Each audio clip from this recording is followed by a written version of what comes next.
adalah harus dilaporkan karena ini adalah sesuatu orang yang membuat pemalsuan data, ya. Ini kan perbuatan yang tidak baik tanpa izin saya, ya.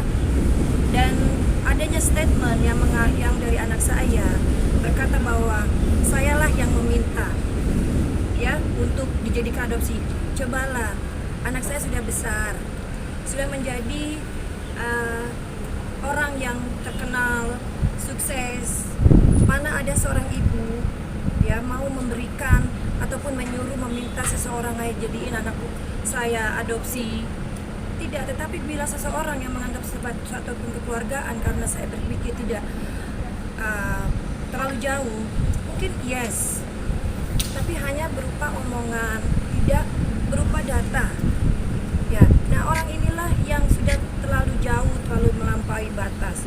Jadi maaf, bukan dari sisi saya yang memulaikan, justru dari pihak anak saya lah sendiri. Sebagai ibu, saya pun tidak melarang. Kalau anak kecil, saya pasti akan marah ataupun ini. Anak saya sudah besar dan adalah dia orang yang sangat pintar. Seharusnya dia juga bisa. Bagaimana reaksinya dia? Apakah ini sensitif ke ibunya berkata begini? Ya, saya sebagai ibu, ya lakukan dia bagaimanapun. Kamu ibu, saya adalah ibu kamu. Nah, saya melihat dari posisi anak saya, laporan ke anak saya untuk masalah gelar yang itu awalnya, ya, dan ingin menjadikan anak, dan yang saya dengar dari anak saya sendirilah ingin mensekolahkan anak saya.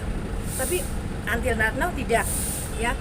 Saya melihat dan menunggu feedback dari pihak yang menginginkan anak saya. Nah, sebagai ibu, saya bukan orang yang bodoh.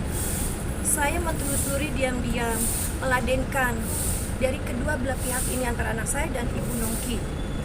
Saya bukan orang yang bodoh, tapi saya tidak mau marah ataupun melarang antara anak saya dan ini. Tentu bagaimana cara saya untuk mengkhawatirkan apakah ini terjadi, bagaimana ini nanti belakangannya. Nah, terbuktilah adanya surat, ya, dan itu yang sebenarnya sudah melanggar. Saya tidak tahu apakah anak saya memberikan, ya, ataupun nilai. Intinya saya tidak pernah memberikan ataupun menandatangani sesuatu dokumen untuk mengadopsi. Untuk mengadopsi pasti ada prosedur.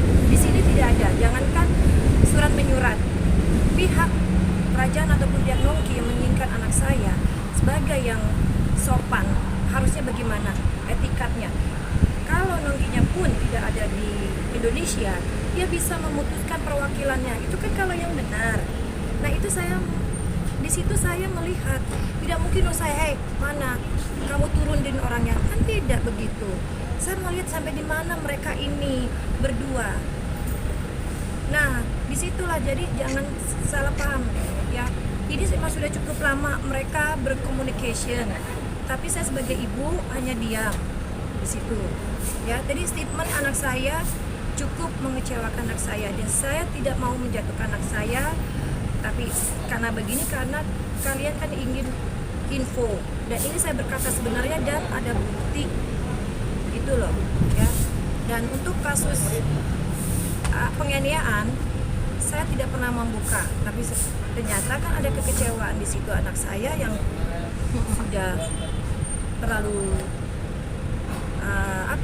sudah tidak menghargai saya lagi sebagai ibunya, ya. Biar bagaimanapun kita saling ribut ya haruslah